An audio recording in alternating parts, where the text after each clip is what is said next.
There is a fifth dimension. About the unknown. Beyond that which is known to man. The Garden of Thought. The Babylon Project was our last best hope for peace. Unexplained. Mythologies. This is the dimension of imagination. It is an area which we call... The Garden of Thought with Jeff Lippman. Eventually, our sun will grow cold and go out. You're listening to something much bigger, something hidden in plain sight. It won't just take us. It'll take Marilyn Monroe and Lao Tzu and Einstein. All of us was for nothing unless we go to the stars. What you're about to learn will completely change the way you experience your mind, your thoughts, and yourself. Let's make sure that history never forgets the name. The Garden of Thought.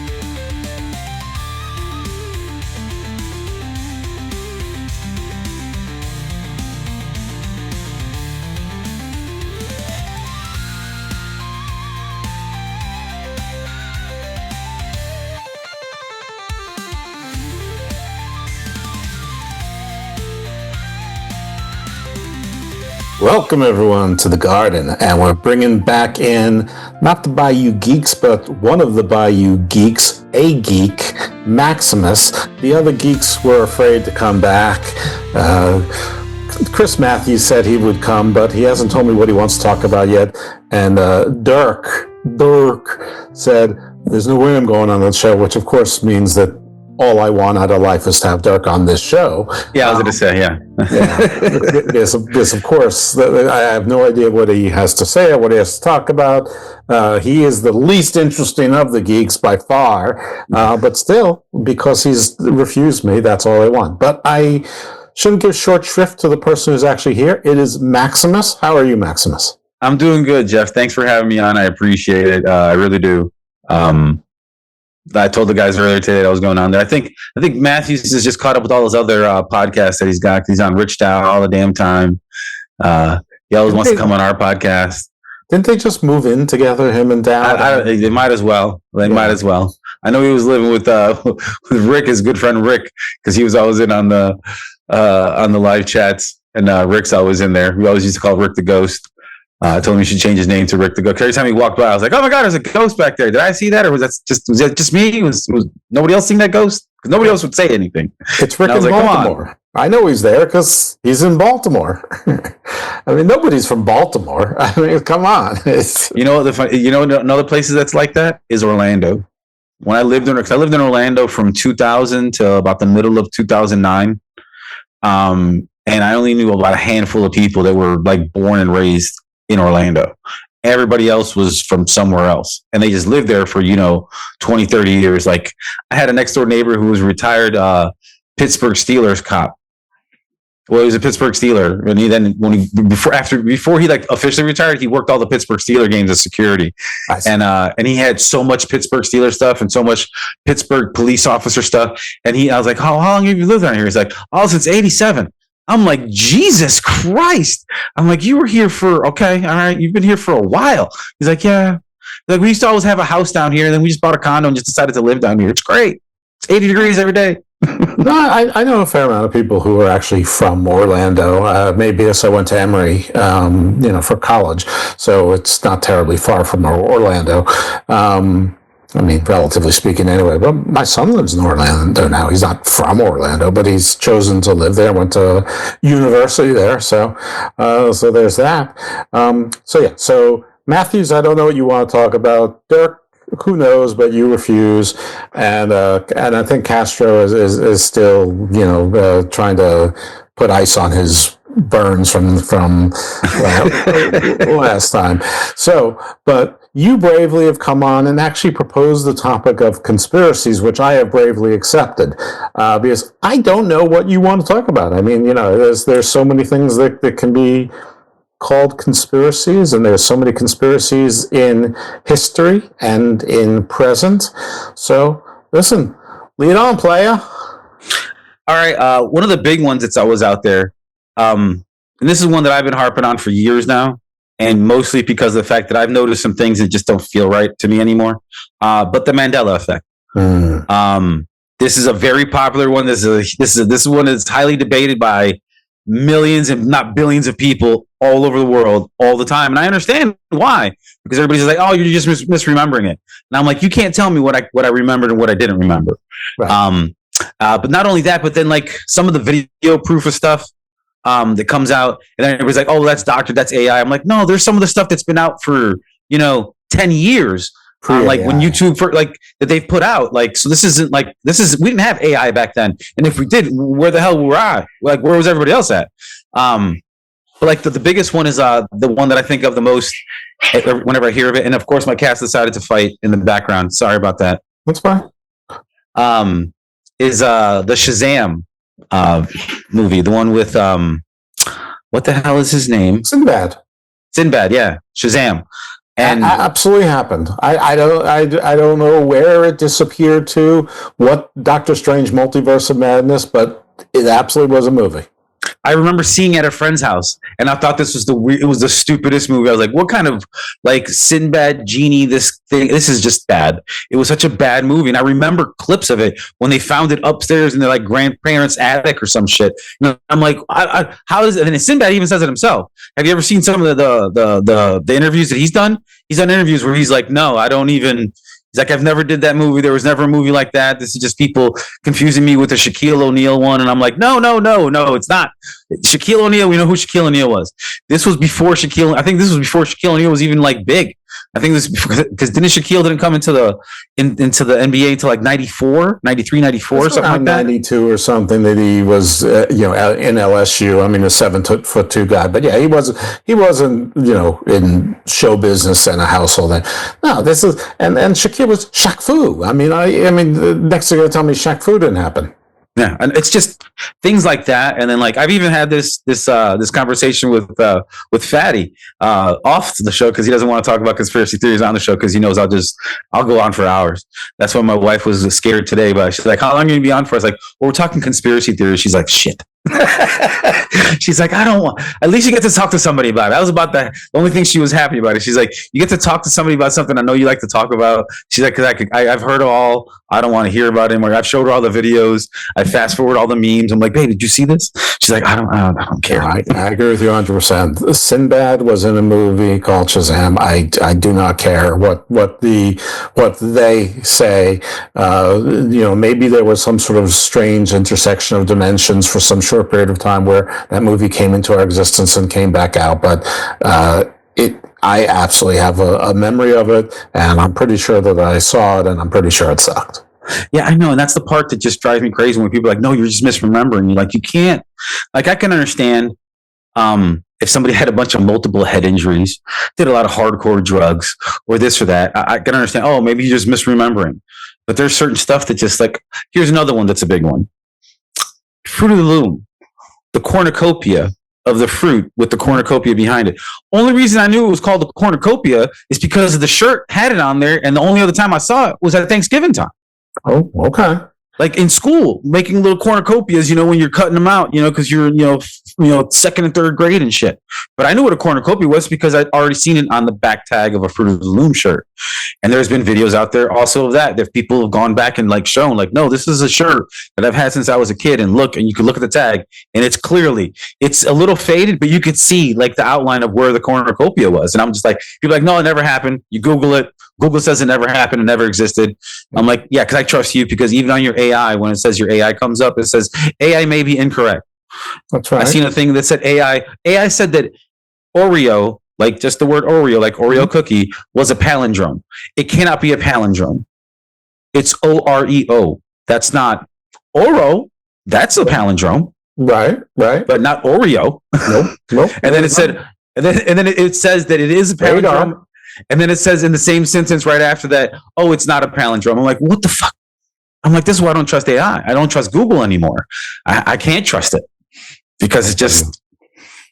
Now, I don't remember the thing about Fruit of the Loom and the cornucopia. I'm not prepared to say that it didn't.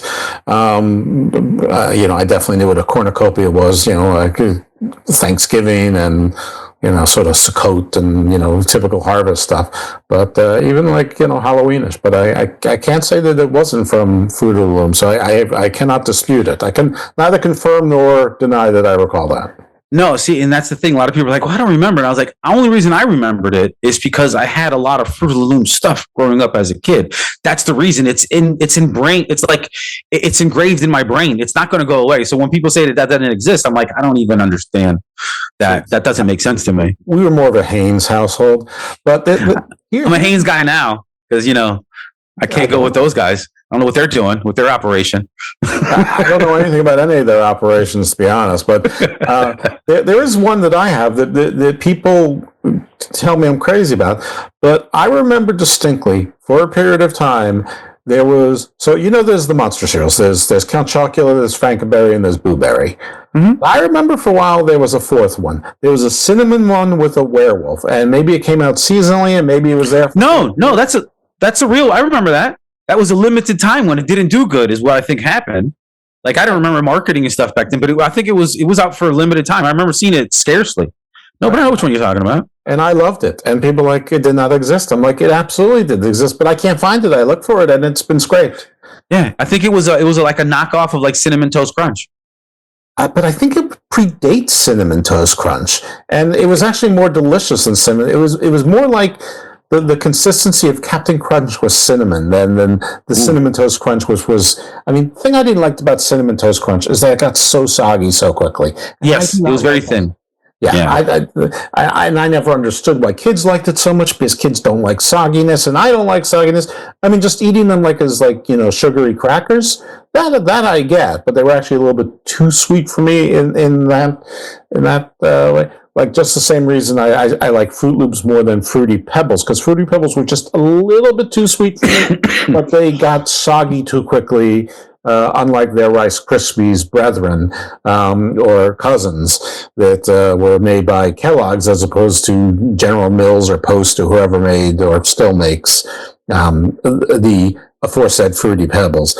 But yeah, I also remember there was a whole bunch of healthy cereals that came out that weren't really all that healthy all at the same time. They all put types of fruits in them, like 4 points and weird names, a whole bunch of totals came out and things. But the werewolf one, I'm glad you also remember it, because people... Oh, I do remember. It wasn't a popular one. I think it didn't, for some reason, it didn't kick. But I don't... You're a little older than I am, so I just remember... I remember for a short time, so I remember seeing it at the grocery store, with my mom being like, can I get that one? I've had these other ones. What's that one? Can I have that? And then, but that's not one that I've heard about. Thanks for that's another one now. I've never even heard that one before. And it's a werewolf, so, and werewolves are cool. So, yeah. I don't know if I'd want to be a werewolf. Would you rather be a werewolf or a vampire? Okay. It depends, because I need to know what kind of vampire you're talking about, because until about 200 or 300 years ago, there was really no distinction between, what might be a werewolf, what might be a zombie or a revenant, or witch skinwalker. But, these gothic vampires, from the movie Underworld and Dracula and, the more modern takes of Dracula, if I could be one of the ones from Underworld or Blade, absolutely a vampire. But if it was before times... that I think I would go with the werewolf, because it's only for 5 or 6 days during the month tops, and so I could sort of cover my tracks and live a semi-normal life, and and you can go out during the day. Yeah, I'd go out during the day. Exactly right. Hopefully some of that super strength sticks with you, so that, I don't need to be like Captain America with the super serum, but maybe just maybe hammerstone strong, without looking like it. The only reason and my wife and I have talked about this is one we've talked about because we watch so many of those little vampire show, like, Vampire Diaries and the originals. And she got me to watching all that girly stuff, but it's actually kind of good. But I've always told her, I said, I'd rather pick a werewolf. Like you said, with the fact that it's only, a few days out of the month that you got to really worry about. You can kind of live a normal life. Pretty, normal guy just walking out. You don't look anything crazy. But also the fact that you have a life expectancy. You're not going to live forever. Because me and her were like, I would hate that. Even if I had a partner, I'm pretty sure we would get sick of each other after 150 years. She's like, oh yeah, we would. I was like, that's what I'm saying. Like, and then to watch all like your friends and family die. Well, you're a vampire. Do it. That's the whole living forever part is the part. Friends or family that die. You don't have a wife. You have like, a Solomon-esque kind of like harem, a rotating system there in place. Where you share and you don't have human emotions. The other thing about the more modern vampire is that wolves are subservient and they can control wolves and sometimes even become a wolf. So I would be able to control a werewolf as well. So I would definitely. I forgot about that aspect of it. Yeah, it would definitely be the modern vampire, but the modern vampire is a fictional construct. Not to say that the older ones aren't. So again, no answer with me is usually short. So again, it depends. That's okay. Yeah, but me and you share that. I don't know how to talk. Like, just wrap it up quick. I'm like, I don't know what that means. Like, What are you talking about? But I think that I think that like if I really needed to be, I could be a sociopath now. So with vampiric powers and all the wealth and stuff that you could accumulate as a vampire, I think that I could fully unlock all my sociopathic powers and just hang with other vampires, or maybe not even. Maybe just, I could be like Leonardo DiCaprio and oh, you're 22, too old, bye. Pretty much. But that's a perfect segue. This is another one that's a Mandela Effect that blows my mind. What's the name of the movie with Tom Cruise and Brad Pitt? Oh, shit. It's called Interview with a Vampire, or with the Vampire. Well, which one is it? Because that's the distinction that they're making now, is that it's different. I think it's The Vampire. That's what I said too. It's not called that anymore. Okay. Like, even when you Google it, you're like, what? Like, that doesn't, huh? And that's one of those things that it blows my mind. I'm like, no, but that's not what it was called. Like, no, that's what it's called. Fatty and I think and Dirk, I think on this one too, we've talked about on the show a few times. Star Wars. Mm-hmm. When Vader's there talking to Luke after he just cut off his hand, he's about to fall, and he's like, Luke, I am your father. Right. Everybody's like, no, that's not what he says. He says, no, I am your father. And I'm like, no, he says his name, Luke. And I even seen a video of somebody that had an old Star Wars toy. It wasn't a toy, it was an ornament. Mm-hmm. And it was an ornament of Darth Vader. And it was like just of the helmet. But when you press the button on the back of the helmet says, Luke, I am your father. Because it came in direct quote from the movie. But everybody's like, no, they just did that for the toy. I'm like, why would they wouldn't change an iconic saying from a movie and then put it somewhere else and then change it? They wouldn't do that. Yeah. Like, that's like saying, that's not a knife. Here's a knife. That's not how it goes. That's not how he says it. That's not the inflection. None of that's right. Like, you know what I mean? So it's one of those things where it just irks me. So I'm like, no, it's this way. I know it is. I'm not crazy. I swear to God. My wife doesn't remember shit. So some of these things I can't verify with her. Like, you always try to find somebody and the closest person to you is your significant other. And you're like, hey, do you remember this? She don't remember yesterday sometimes. I love her to death. She knows it, but she has memory of a chicken sometimes. Then other stuff she'll remember from 20 years ago. And I'm like, how do you remember that?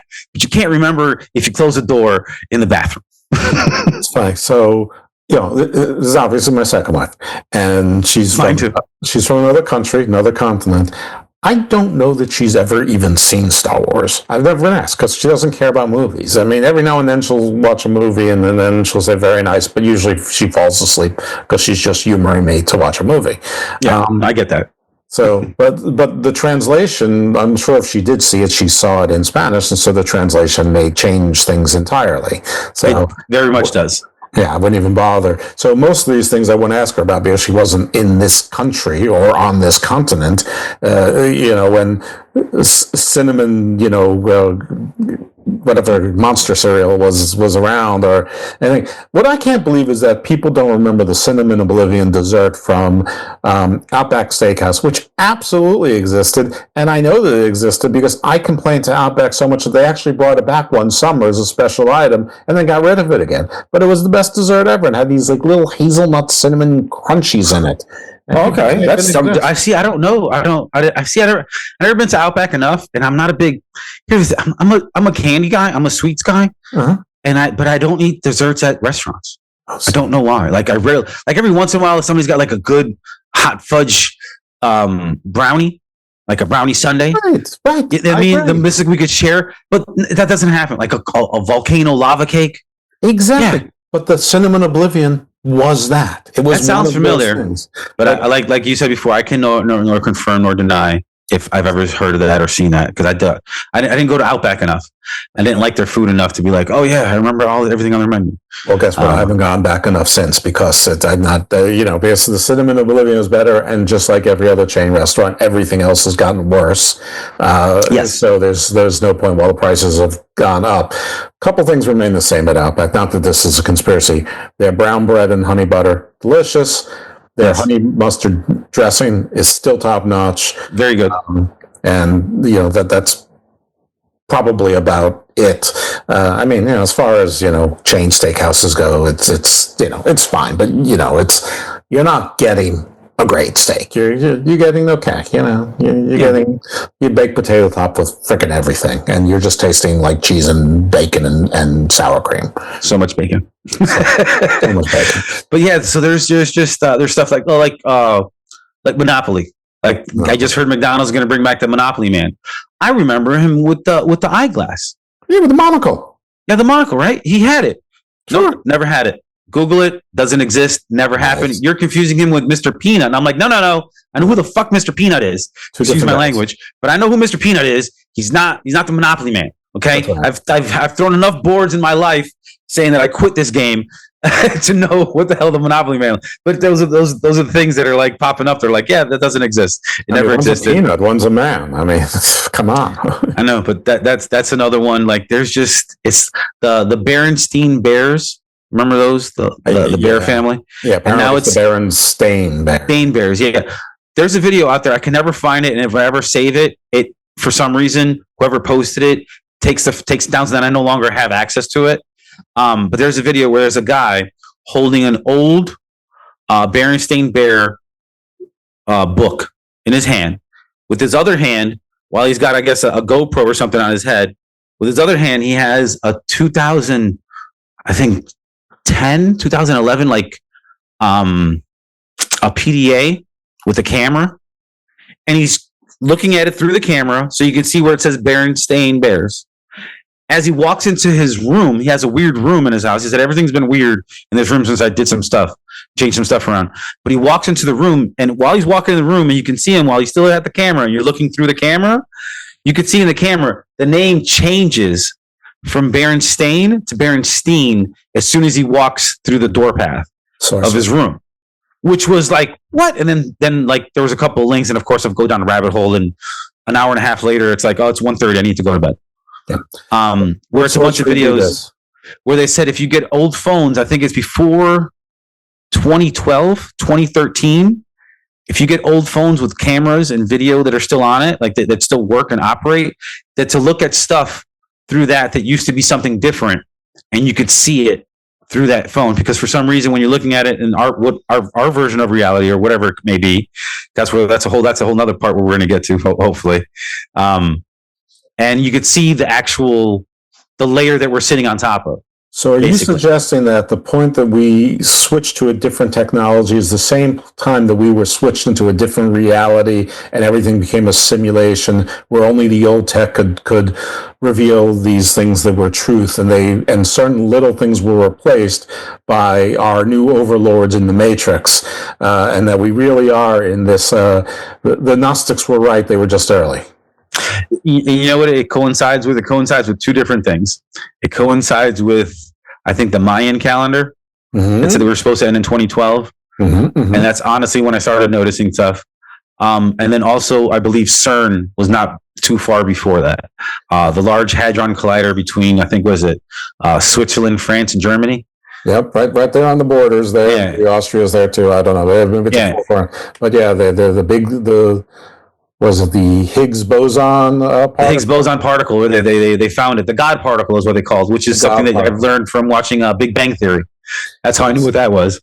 Yes, I learned it from that, forgot it, and had to relearn it because of the show Dark, which I am reviewing as a limited series on Garden of Thought with two people I went to high school with who said, you need to watch the show, and I'm not so sure I really needed to watch the show, but I have, so goddamn it, we're going to finish it, and we have two recorded, just the third one to do. I'm not sure it's the most interesting of podcasts, but hey, I have no idea what an audience likes. That's the one thing that I've learned, is that I truly have no idea. That's why my handle for a while on X was World's Worst Marketer. I've now changed it to Booker T's B12 shot. We'll see. Okay, well, that is certainly a thing. I mean, they were the obvious ones, like, obviously, people were sure Nelson Mandela had died, and, well, he has since died, but it's within the last 5 to 10 years, not back in the 90s where everyone was sure that he was deceased. And, of course, Abe Vigoda died at least 6 times before he actually died. I thought Bob Barker was dead well before they announced that he was dead. I thought he was already dead. Like, I thought I already seen that. What are we doing? He died again? I'm like, I love Bob Barker. Like, I used to watch Price is Right. That was a thing in the 80s and 90s. You were sick from school, chicken noodle soup, some ginger ale, and the Price is Right is on TV. That's what you're watching. I got you from 11 a.m. till 12 p.m., where you could then open up the Chef Boyardee and then make some ravioli. Yeah, Bob Barker not only lived, but he actually survived, like, sex scandals. Like, so many. In the modern era. Like, it's like he's like the only one to have done it. Yeah. He died before the pitchforks can come, I think. I guess. I mean, at a certain point, you're, I guess, maybe too old to get particularly mad at. It's one of those things where you go to somebody's house and their grandparent is in the corner and they're like, 92, and you look at them and they say stuff, or they look at you funny because you're a different color or a different ethnicity, and you're just like, oh no, that's just how grandpa was raised. Don't take what he said and no mind. He gonna say that to anybody. Why they got these colored kids in my house? What the fuck, grandpa? like no, just ignore him. Everything he says is gonna come out with dust. Don't worry about it. Like, and that's how I think it ends up becoming, is one of those things where it's like, he's just so old. I promise you, honey, he loves you. And you see him, he's like loading the revolver. It's like a Civil War revolver. Got the pipe cleaner going feeding it in. Yeah, there you go. Is my lucky bullet. But yeah, the I think the biggest thing though is that that's the biggest conspiracy that I hear for the Mandela Effect, is that it was because of the fact that we opened up a parallel universe by turning on the Large Hadron Collider, and the reason that we're able to find the things that they're able to find, like the Higgs boson, is because we had to go to a different dimension to find it. And I'm like, I don't know how much sense that makes, but when you're talking about quantum theory and the quantum realm and how these things work and operate, and now we got quantum computers that like far outpace any supercomputers that we have now, like by billions fold.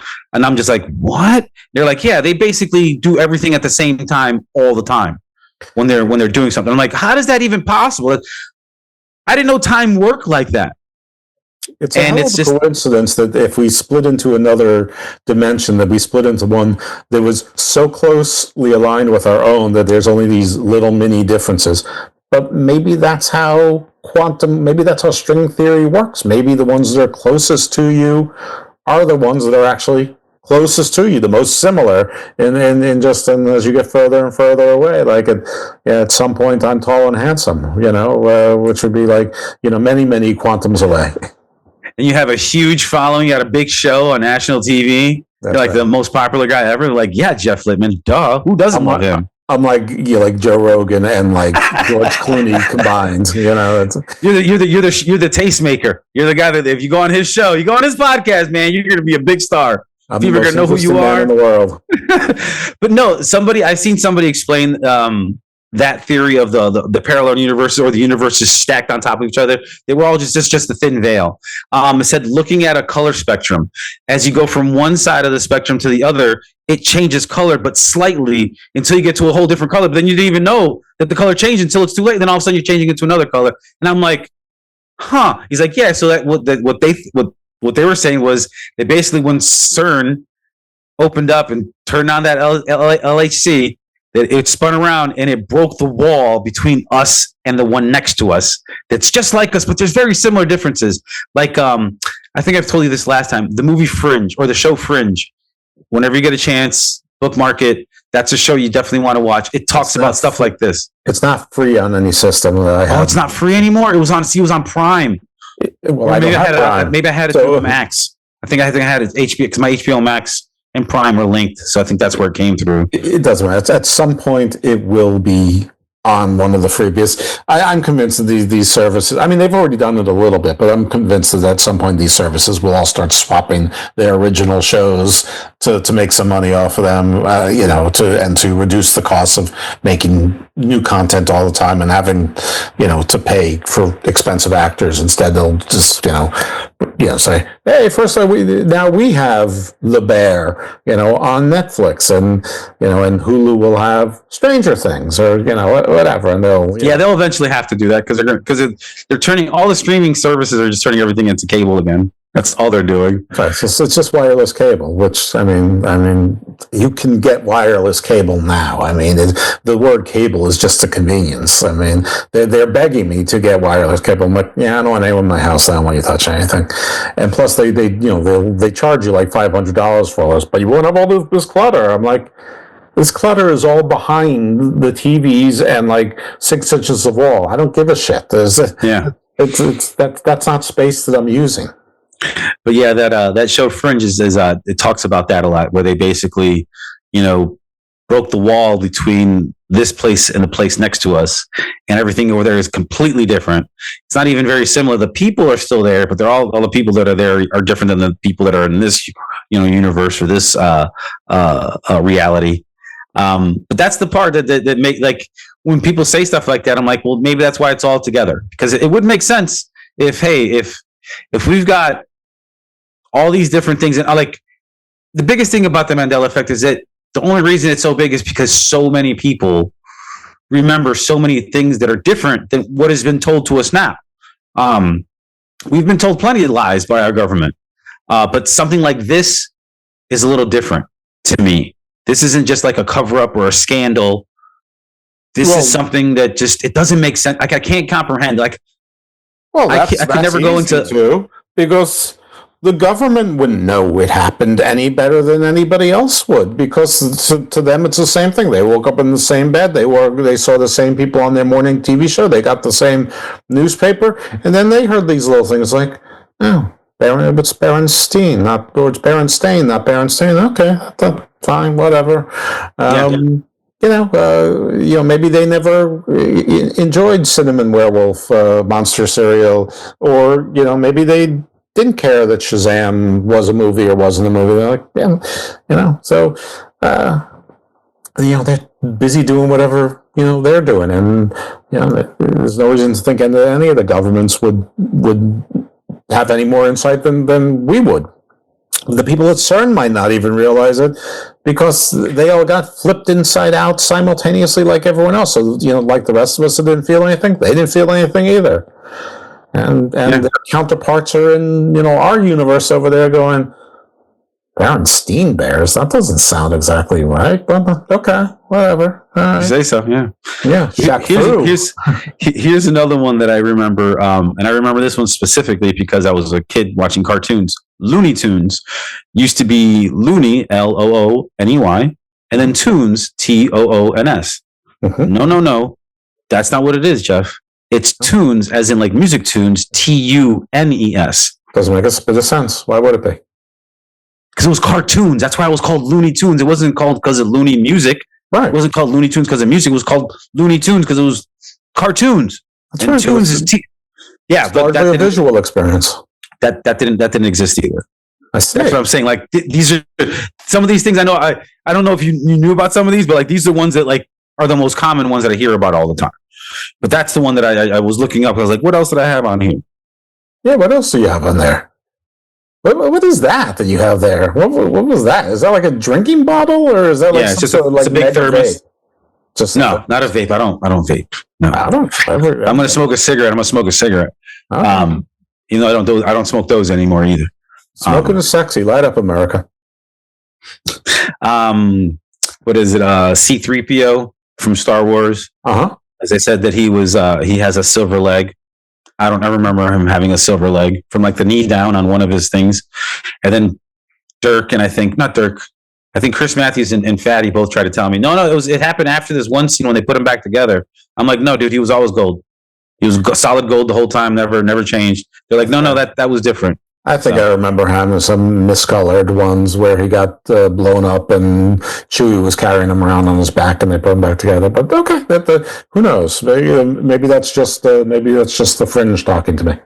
Oh, here's a good one. You remember what the hell is that stupid? I can't even think of the movie. Silence of the Lambs.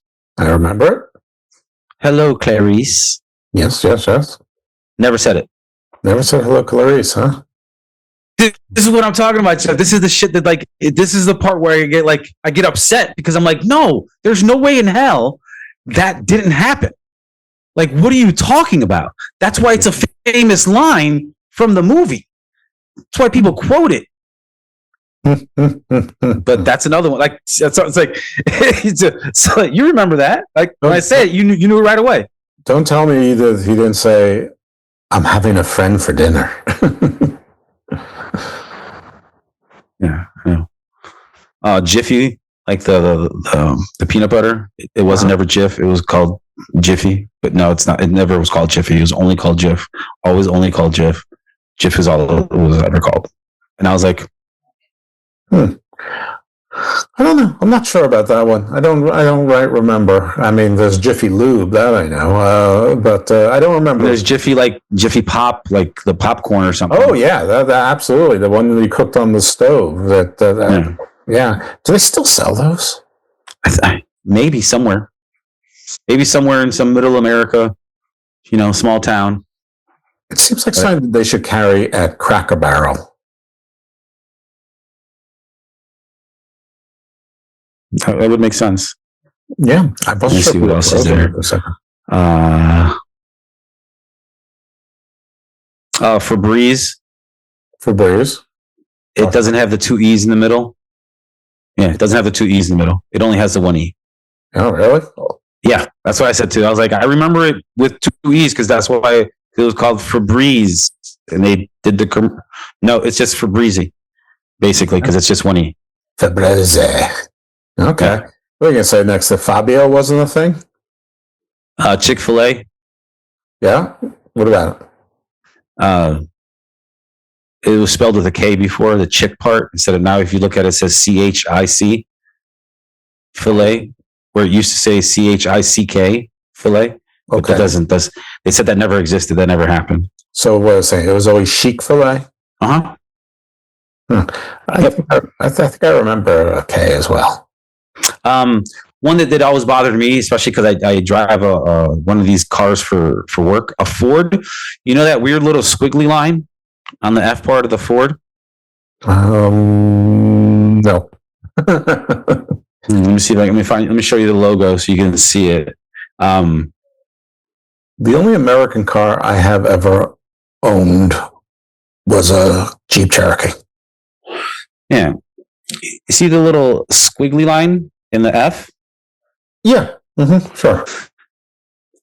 I remember seeing that only in the last 15, 20 years. I remember seeing every Ford that I've ever seen with just a regular F, just a solid F. But that apparently never existed. So, even back when they invented Ford, it was never a regular solid F O-R-D. It was the fancy squiggly line F. Cursive to connect the F to the F. Yeah. I said that it's always been like that, but it's never been like that. Well, I know that there's some people who are very dedicated to their Ford trucks versus Chevy trucks, but just to ignore the Chevy thing for the moment, think back to your love of all of your trucks and see if that rings a bell to you. Yes, unfortunately, I have nothing to say on that one. Or fortunately, I have nothing to say on that one. Yeah, those are some like Pikachu. Some of these other ones are just like pop culture stuff, like Pikachu. You know, the Pokemon. Sadly, I am aware of what that is because wasn't there a movie called Pikachu? Yeah, there's been a bunch of movies. But he was supposed to have a black stripe on his tail, and apparently he never had a black stripe. That one I can't. I was never really a big Pokemon guy. Like I was too old by the time Pokemon first came out, and I wasn't Asian, so that didn't really appeal to me. Are you Asian now? No, I'm still not. Okay. That still hasn't changed. At least I can think. Okay. Yeah. Here's one that's. You remember Shaggy from Scooby-Doo, right? Of course. What was one of the distinctive characteristics about Shaggy? Well, I mean, aside from being stoned and wearing a green V-neck, he had like peach fuzz goatee, moppy hair. Anything about his neck?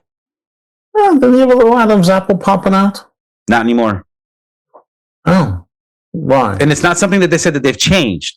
That's the biggest thing with a lot of these Mandela effects is that people are just like, oh, well, then I'll just contact the company and ask them like directly from their website or something. They claim that these things never were this. Like, so Shaggy, that I always, same thing how you just described them perfectly. We always had, you could see a pronounced Adam's apple. You could see it. Because he was so skinny. Yeah, because he was so, exactly. Even though he's always wanted to eat. Yeah, no more. That doesn't exist. It never has. It never did. That's all in your figment of your imagination. And millions and billions of people worldwide. They're all crazy too. Nobody knows anything. Okay. I mean, that is a little crazy. What's even crazier is that they thought that Scrappy-Doo would be something that people want to see. Yeah, no, Scrappy-Doo was not that good. He was terrible. Scooby-Dum was better than Scrappy-Doo. Yeah. And it's not like Scooby-Doo was so smart. So I don't know what they needed Scooby-Dum for. Yeah, that was just. I like Slowpoke Rodriguez though. Speedy Gonzalez's cousin. Now that I don't remember. So that oh yeah, you don't remember Speedy Gonzalez's cousin Slowpoke Rodriguez? He wasn't in a lot of episodes of that, but he was in quite a few of them, enough that people knew who he was, and they got rid of him because they said that they got rid of him and Speedy Gonzalez because they said that it was degrading to people. It was cultural appropriation. It was, and I was like, what are you talking about? Mexican people love fucking Speedy Gonzalez. Any Spanish person you talk to loves Speedy Gonzalez. Like, that's representation. What are you talking about? Yeah, how's it's stereotypical? How's it cultural appropriation? They were actually Mexican mice. That's what I'm saying. I didn't understand it. But yeah, but the joke was always like, by the time we got to high school, was like, yeah, Slowpoke was on weed. He was smoking a lot of weed. And Speedy obviously was on cocaine. Can I talk to you a little bit about some things that, I mean, listen, cultural appropriation, I think, is something that's sort of dying anyway, because it's a little silly to begin with. But, I mean, like, anyone who has curly hair who's ever straightened their hair, are they culturally appropriating? I remember in the 80s, like, all of the men, when they were trying to fight balding, before there was, like, hair transplants and things like that, they would get perms to make it look like their hair was fuller. So, like, dudes with straight hair would have now curly hair. Were they culturally appropriate? Like, everybody that colors their hair, are they culturally appropriating to be, Swedish if they dye it white, or Irish if they dye it red, or I don't know, Persian if they dye it, black or whatever. If you get a nose job, yes, you want a straighter nose. Are you culturally appropriating, I don't know, elves? I mean, where does it stop, and where does it, where did it start, and how does it stop? Because it's like, I don't. Like things like music, I get it, but I don't. I mean, it's like music's just music. Like, if you want somebody, like if there's a white guy that sings, that does rap, okay. If there's a black guy that does country, that's cool too. Like, what's the big deal? I don't know why everybody getting upset about it, but If you like Unfortunately, it, you like it. this country isn't always good with acceptance of difference and others. But that's the thing. It's like that is somebody who's different accepting and wanting to be like something that's other than themselves. That's the ultimate acceptance. I mean, you should encourage that as opposed to selfish. I mean, if you don't want people to be divided, don't jealously guard something that you claim is yours, that you put out there into the world to be consumed. I mean, it's not to be consumed and say, it's not like the zoo. You go, you pay, you go, then you leave, then it's done. And then bye-bye zoo. I mean, it's more than that. It's, it's something that you take with you and somebody put it into themselves. I mean, I don't see that there's anything about me that somebody would want to culturally appropriate, but if somebody who had a black beard just was like a big fan of mine and they decided that they wanted to dye their beard gray because they liked me, this is a stupid example, obviously, but I wouldn't consider someone culturally appropriating me. Now, if they start following me around, it might be single white female thing, kind of stalker and weird. But if it's just like from afar and like, I really think your beard is cool and I wanted mine to look like yours. All right, whatever. Cool, great. Oh, here's another Mandela effect. Do you remember Curious George? Of course I remember Curious George. Tail, no tail. No tail. Some people remember a tail. But he's a chimp. He's not a monkey. I know. He's an ape. Apes don't have tails. How often were all the stuff when we were watching kids anatomically correct? Probably not very often. I mean, the Flintstones was spot on, but everything else was wrong. Oh, yeah. Oscar Mayer or Oscar Mayer? Oh, it's definitely pronounced Oscar Mayer, but I think it's spelled Oscar Mayer.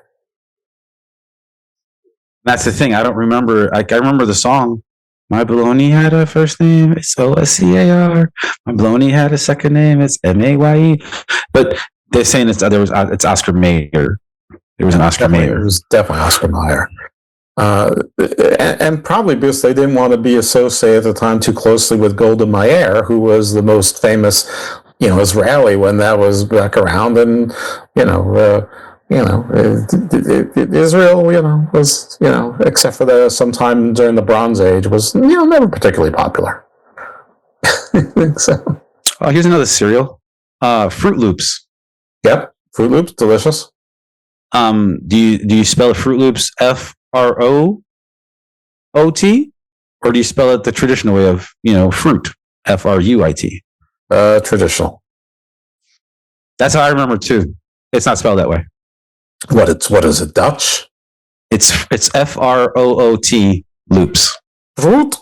No, I'm not accepting. This is what I'm talking about. Like when I say some of these things make me upset, it's because it's like, are you like, what is going on? Oh, a popular one too, like the Mona Lisa. They say that if you look at the Mona Lisa now, it looks more like she's smiling than when it used to not look like she was smiling. Like she was, like you couldn't tell if she was smiling. Where now you can be like, oh no, she's smiling. Okay. That's another one that they've changed. All of the hubbub about the Mona Lisa. I have seen I have been to the Louvre. I have seen the Mona Lisa in person. First of all, it's smaller than you think it would be. Yeah. Secondly, not a particularly attractive woman, not a particularly interesting painting, and who cares about what the expression is supposed to be? Like, who are these people so I mean, that's the conspiracy. Why are people so interested in who's? I mean, I understand that, like, some of it is like they think there was like Da Vinci's lover who was like, maybe one of the Medici's, wives or daughters or something like that, or something they had to keep secret. Yeah, but then the other thing that I've heard, which is another conspiracy about Da Vinci, is that Da Vinci was gay. Now, not that you couldn't be bi. I mean, maybe there weren't words back then for it, but he was gay, and that the image that most people think of when they hear Jesus in their head, like the one that's in all of the paintings in the Catholic churches and whatever, that's pretty much been adopted, more or less universally, with exceptions, of course, was actually modeled after his lover, his male lover. Like that picture of the famous one with his arms out and stuff like that. Well, that's the Vitruvian man. not too far off either. But yeah, and listen, that's an interesting conspiracy. I mean, who knows? I mean, people did keep written records, and I think was he the 16th century? He was in the 1500s, I believe. Mm-hmm. I believe so. So there were certainly written records then. I mean, the Epic of Gilgamesh is like from 5,400 years ago or whatnot. I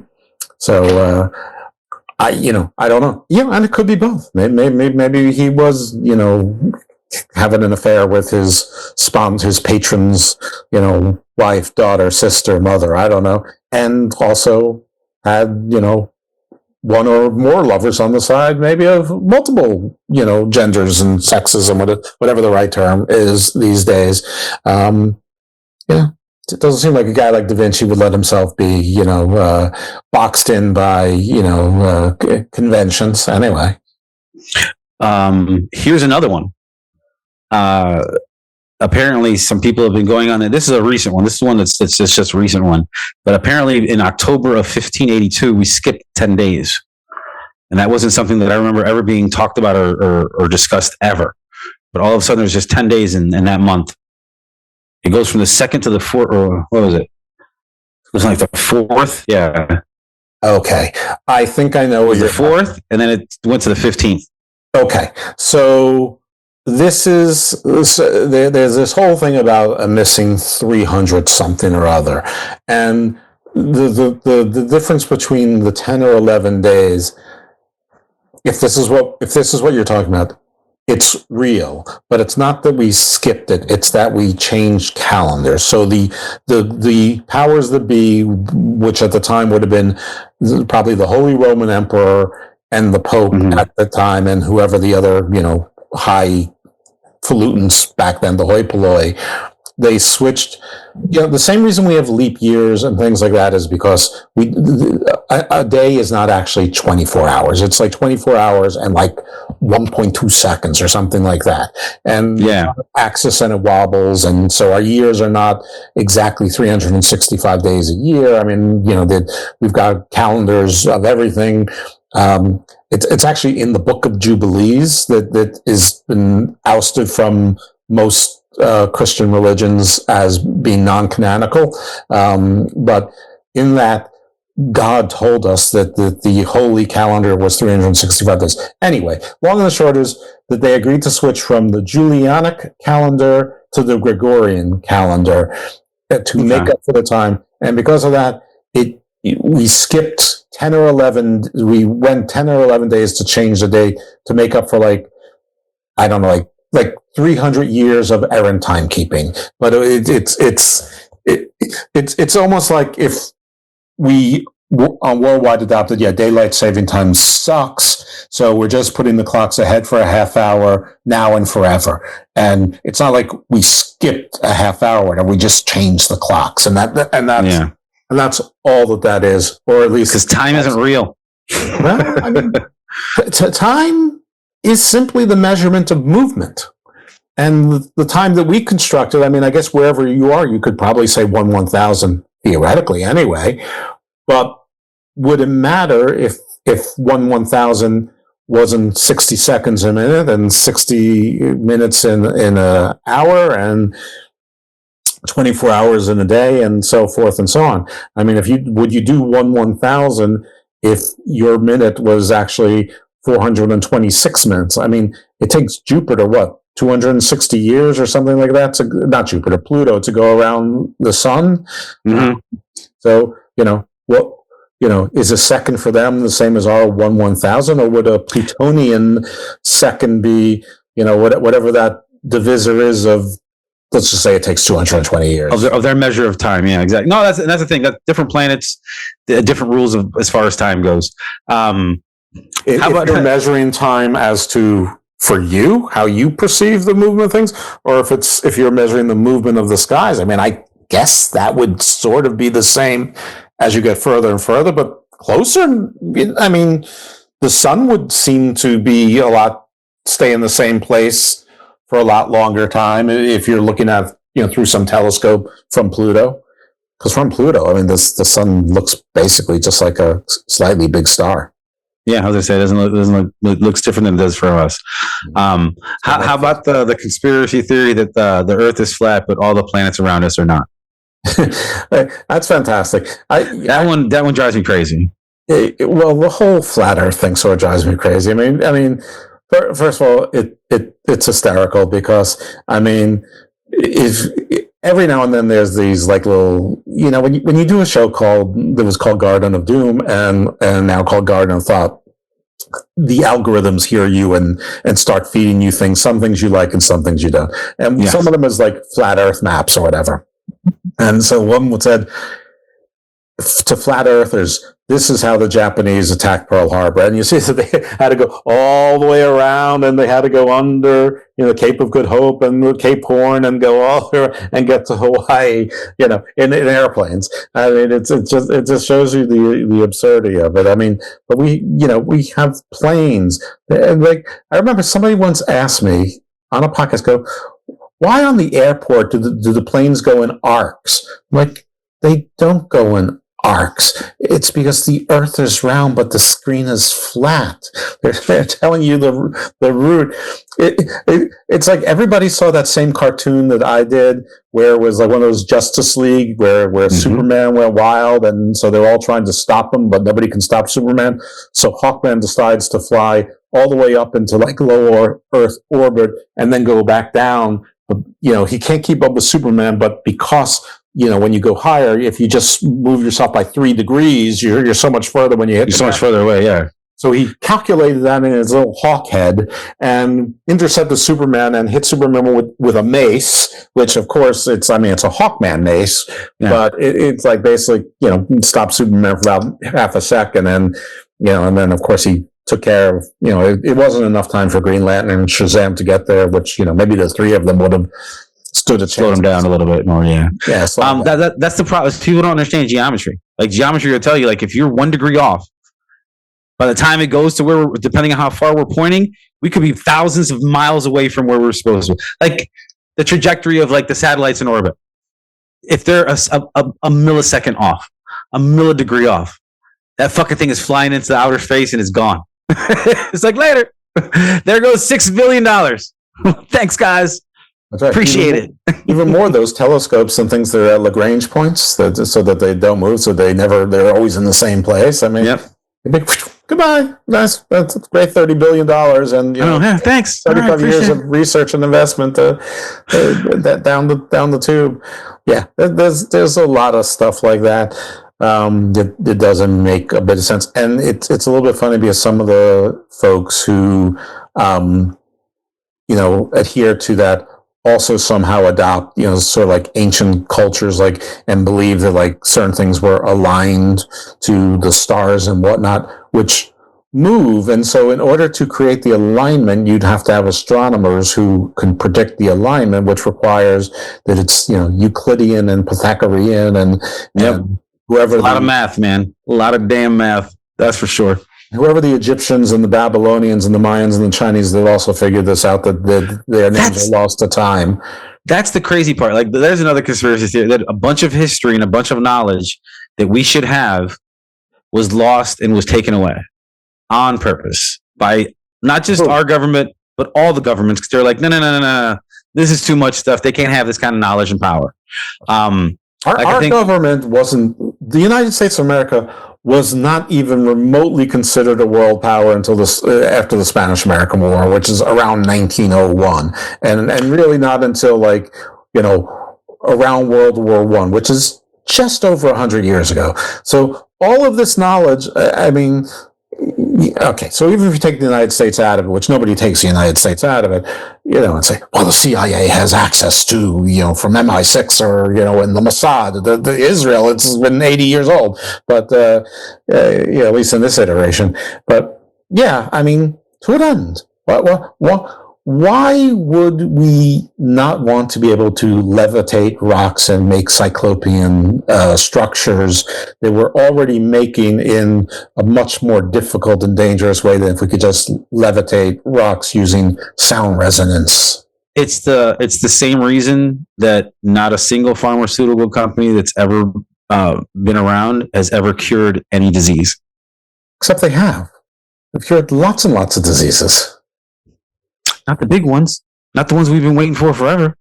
What are you talking about? They've cured lots of ones that were big ones. When's the last person that you heard of dying from smallpox? That killed practically everyone in the Americas. If you live in Florida, that probably happened recent. Who knows? I mean, when the one person died of the bubonic plague this year? Like literally, like hundreds of millions of people. There's lots of things that have been cured. Now, not everything has been cured, and some of the things that haven't been cured, like heart disease, is mostly because of people like me who don't diet or exercise. I guess. I don't know. I don't understand why. That's one that drives me crazy. People say there's no money in treating cancer. Well, who are you talking about?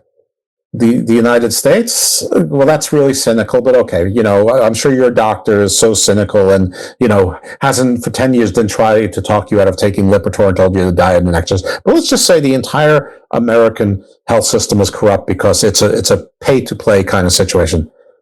What about most countries where healthcare is socialized?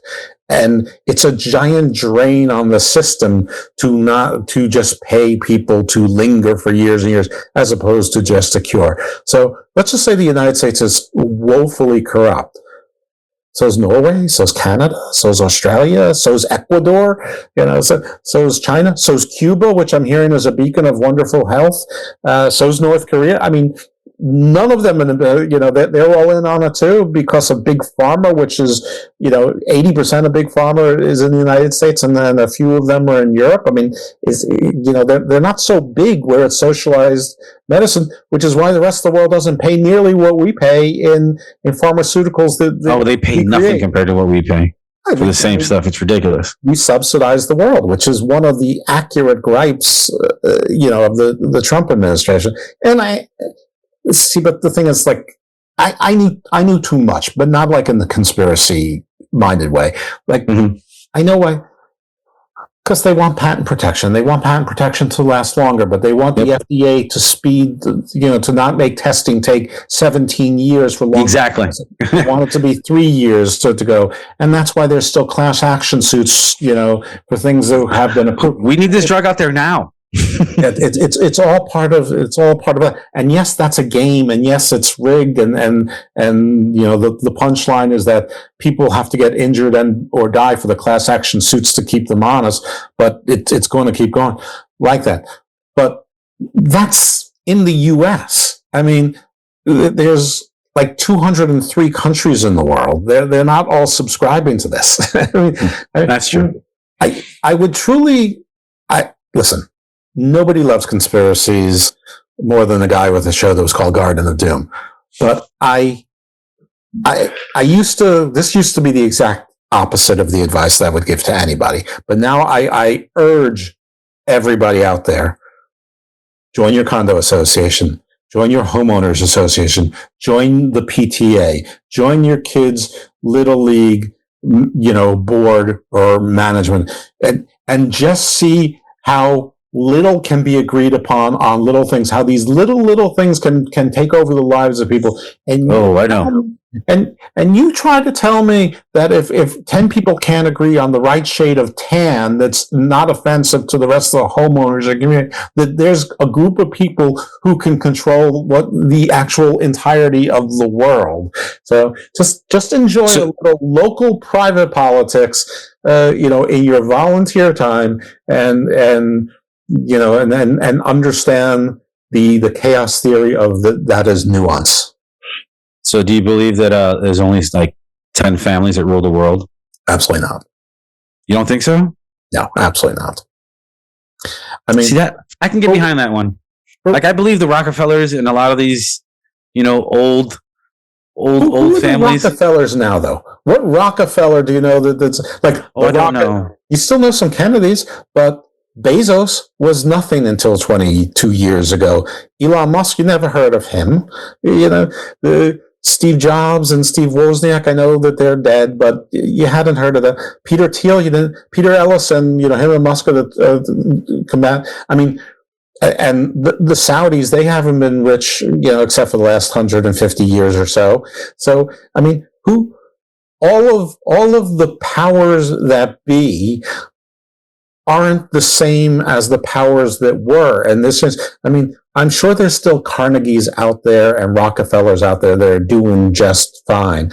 But if one thing we learned from Downton Abbey and The Gentleman is that all of the landed gentry, they have a whole lot of shit-ass problems sitting on old money, trying to keep those mansions afloat and support the whole towns from towns that nobody's going to and all that. So, no, I don't believe that there's 10 people. I don't believe that Putin is... I don't think it's 10 people. I think it's like 10 families that basically own everything, as far as the banking system, as far as commerce. Well, where's Genghis Khan's family? Because 1 out of every 200 people has Genghis Khan's like Y chromosomes in him. I know, and that dude, he was the first one that believed that there was climate change and had to do something about it. I think he dropped the temperature in America, or not in America, in the world, like 1 degree because of how many people he killed. Yeah, did he stop burning skulls? Was that his solution? I guess, I don't know. Stop burning the piles of skulls. Yeah, that guy. He's just, man. he wanted to make sure that wherever he was, he wanted to leave his mark. So I don't think they're like, they're like the Peter Thiel and Elon Musk are seriously related to the old families. Well, and of course the favorite family is the Rothschilds because they're Jewish. The Rothschilds were nothing and until 200 years ago, and because they loaned money to both sides of the Napoleonic Wars, and they got rich doing that. But that was during the Napoleonic Wars, not 5,000 years ago when the Anunnaki mated with women and created demigods, and then the demigods got mad at doing the work and they're like, fine, we'll create humans. Yeah, we'll create your slaves. We got you. Don't worry about it. That's right. We'll create the slaves. And then said, oh, they're too noisy, so they're offensive, so we'll create a flood. Wipe them all out. I'm really not impressed with the gods of old. They all eradicated humanity through floods, yet none of them successfully eradicated humanity. What kind of gods are those? Yeah, I don't know. Fails. I mean, what kind of god can't defeat the demons and the forces of evil that are supposed to be their enemies? That doesn't sound like a god. That sounds like Superman and Bizarro. I mean, that's I mean, stronger than you or I, but it's not all powerful. I'm sorry. I know I'm blaspheming here. I'm just pointing out some things. I mean, what's up with Hey, look. When I say with that, I say sometimes when you empty out a cup of water and you pour it all out and you flip it back up, there's still a little bit of water in there. That's all that was. God went and said, I'm going to dump all this water. It's clearly going to get everybody. Why wouldn't it? And then it didn't. He's like, you know what? There's not many of them to worry about. Go ahead, do what you got to do. So what you're saying is the all-powerful God is not a perfectionist. He's just he's just close enough. It's like some stuff. It's like when it comes to destruction, it's just destruction. It's let's just fucking destroy. No one could survive. Yeah, but they'll get it right this time. Oh no, the Tower of Babel. They'll get it right this time. Sodom and Gomorrah. All right, they'll get it right this time. All right, enslavement. All right, destroy Jericho. They'll get it right this time. I mean, all right, I'm going to have a son. I'm going to send him down, and he's going to suffer in horrid misery for 3 days and actually have to die and be resurrected because they're going to get it right this time. I mean, I don't know. Again, I got to go back to the Gnostics who say that the God is actually a really powerful dude, but he's insane. Yes, that's the definition of insanity. Is believing, doing the same thing over and over again and thinking there was going to be a different outcome. Yeah, well, you got some cool stuff, man. Like platypuses are cool. Platypuses are awesome. Yeah, and I remember when I first learned about those when I was a kid. Awesome. And did you know they're the only mammal that's venomous? I did not know they were the only. Yeah, the back legs on the platypus, on their duck feet or whatever they got, they have little horns. They got little hook ones that you see on the dogs and cats sometimes. Mm-hmm. If those get you, that's how they can kill you.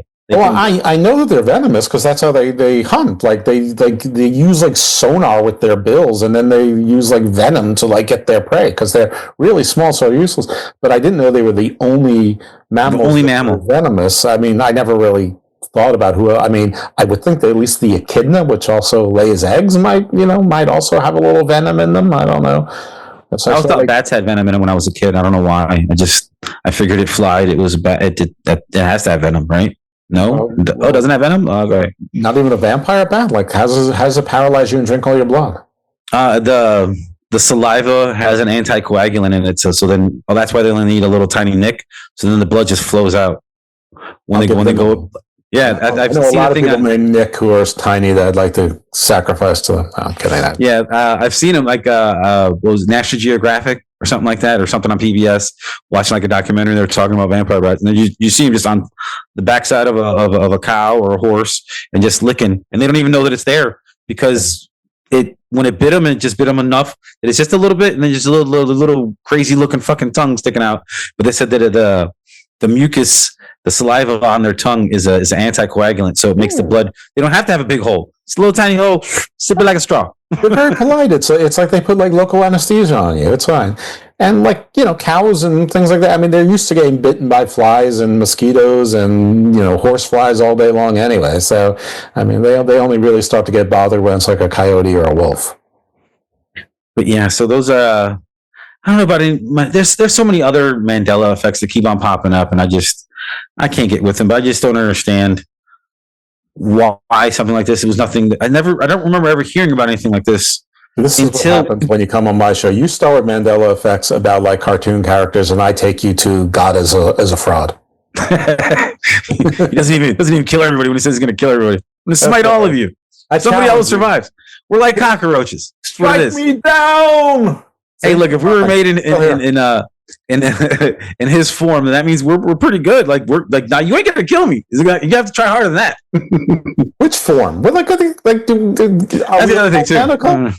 No, exactly. It's his form. Which is his form. Did you ever see? Did you ever watch a show called Supernatural? Okay.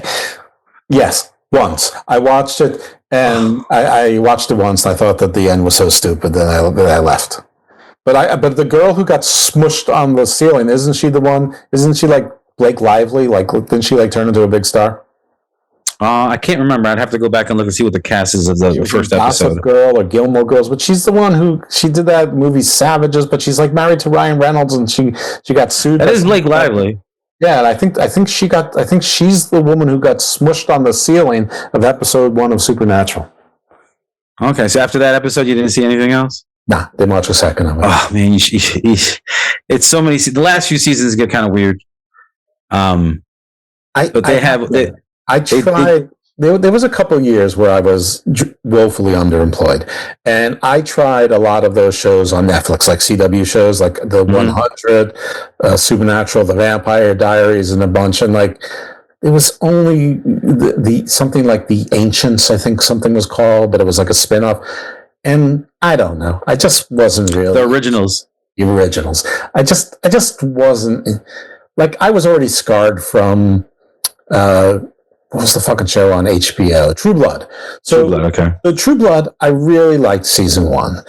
And then almost immediately from season 2, I hated it because it's like you're in Bontan, there's like 864 people, and it turns out everyone is a supernatural creature, which is exactly not what I signed up for. That's exactly not the premise of the show. I liked very much that like there's like this underground, and there's a few people who are supernatural, some don't even know it, and like, it's like little communities have to hide in.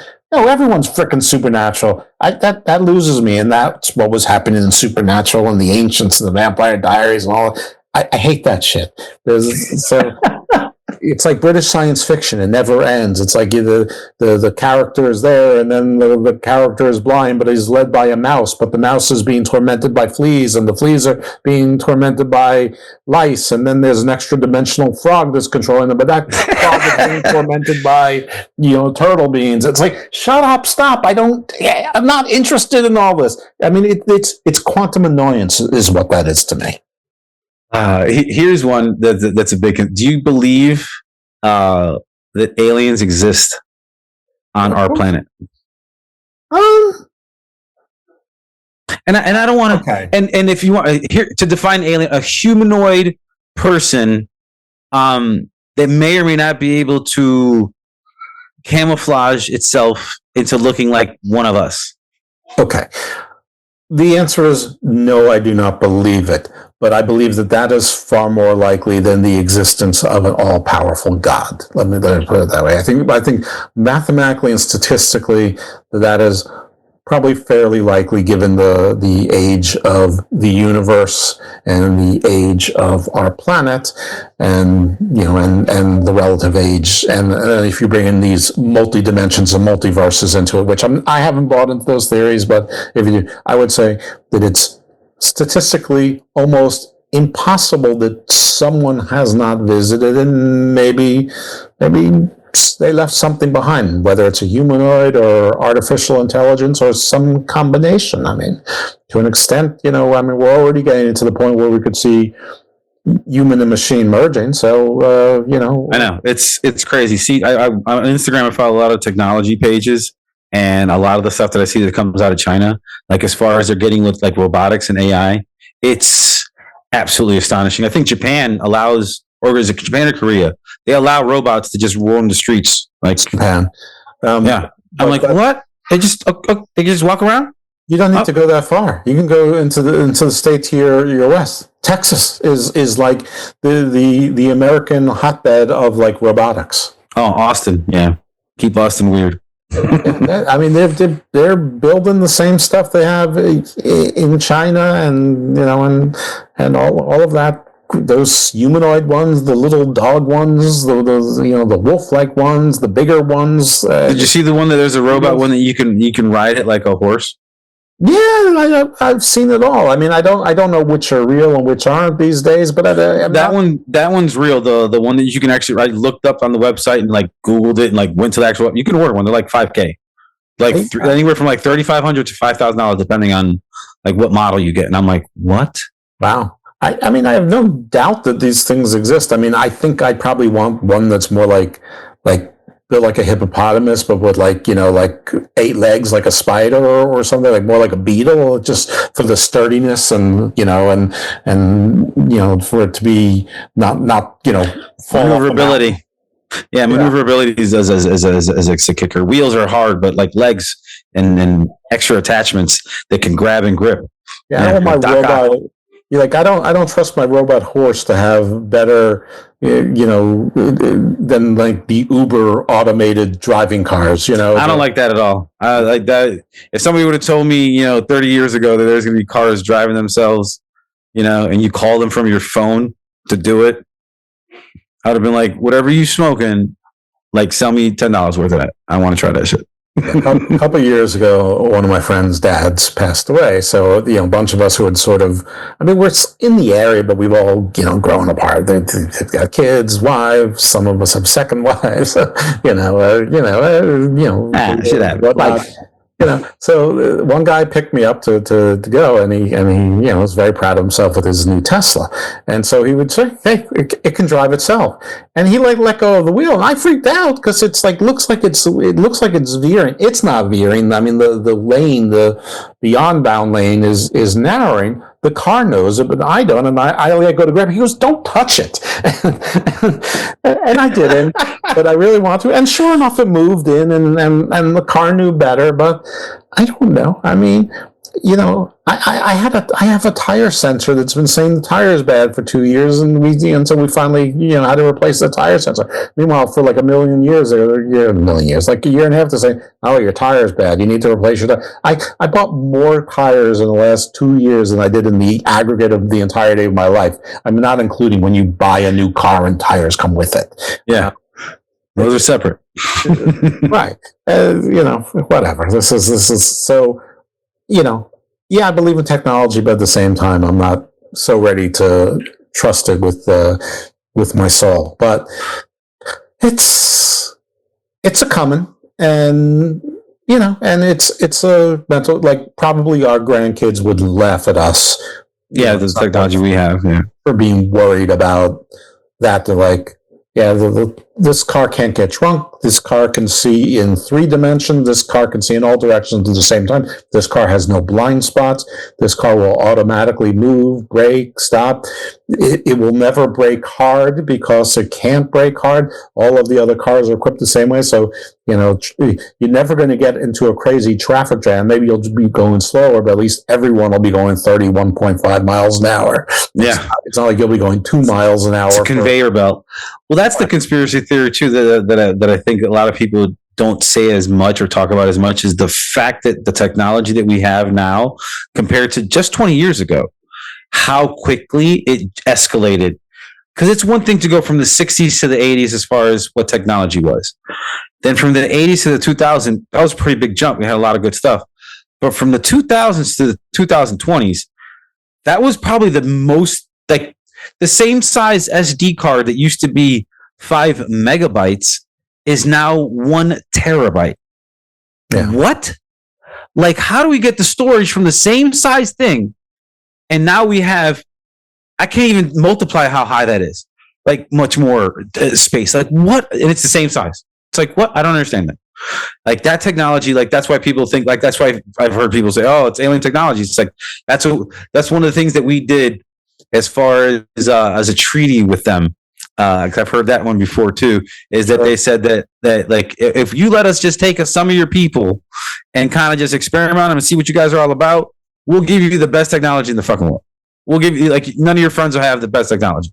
Right. Like, there's not already an availability of people that nobody wants or is paying attention to right now in the world. I mean, there's like an entire tribe in like the Brazilian Amazon that like has zero contact with the outside world. They could literally take the entire tribe and probably nobody would know for months, and that would just be the scientists. What's it called? North Sentinel Island off of like the coast of India. Maybe that too. Yeah. No. That's one of the tribes. That's they're cannibals. They're known cannibals. They tell people it's illegal to go there. Don't go there. They're still living in the Stone Age. They still have spears and arrows. Right. That's their technology. And there was like, I think the last person that went there was, I think, in the late 90s, early 90s, somewhere around there, a Christian guy trying to teach Christ. I'm gonna save these people. They left them there. They were all happy, and they never seen him again. Right. They have their own language. It's called an isolate, and it's not clear what language root it came from, though I think it's somewhat related. Like, they've related it to like 4 different languages distantly that are like spread out all over the world. I think one's Papua New Guinea, and they actually more resemble like sub-Saharan Africans, like the first humans to leave the African continent. They still physically look that way, even though they live in, they live off India. They didn't need to, because there's no evolutionary need to. Yeah. And people who live in South India, they're same dark shades of skin, so no problem. But yeah, like, if aliens came down, they could take all those people. I mean, shit, they could come to Baltimore any night, frankly, any day, and take a whole bunch of homeless people, and nobody would care. So no deal was needed to be struck at see, here's the thing. The homelessness and the problems weren't that big back then when they made this deal, because apparently they made this deal in the 40s. So all these the movies go with hobos and vagabonds. Those well, and also because they wanted regular specimen. Like, if you're going to go do some tests on mice, right? Uh-huh. You go to a mice place, and then there's like a bunch of fucking sickly mice over here, and then there's good healthy mice over here. You can take the sickly mice or the healthy mice.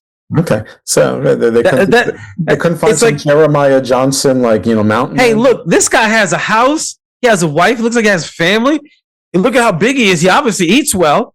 Let's snatch him up for a couple hours and poke around inside him and see what makes him tick.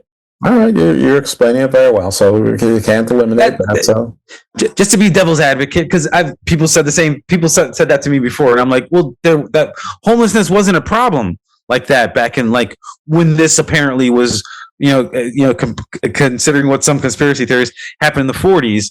I don't know. I read Charles Dickens, Oliver Twist, and they had urchins then too, and panhandlers and beggars and cobblers, and so I don't know. But you're right. Maybe they want people in their prime health. So fine. So that's good. It's much easier to snatch somebody out on a country road in the middle of Kansas with nobody around for literally 20, 30 miles. Point for Much easier to snatch that person up than some guy, down the block. And while we're there, let's kill a bunch of cows and exsanguinate them just for kicks. No, that's a chupacabra, man. That's something different. That's going into cryptids. We're not doing that episode yet. The chupacabra came up from up to Kansas? Maybe. Who knows? I don't know what you do, apparently. No, I don't know. I'm just giving you an idea. What happens to these sanguinated cows? I don't know. Maybe it's cow vampires.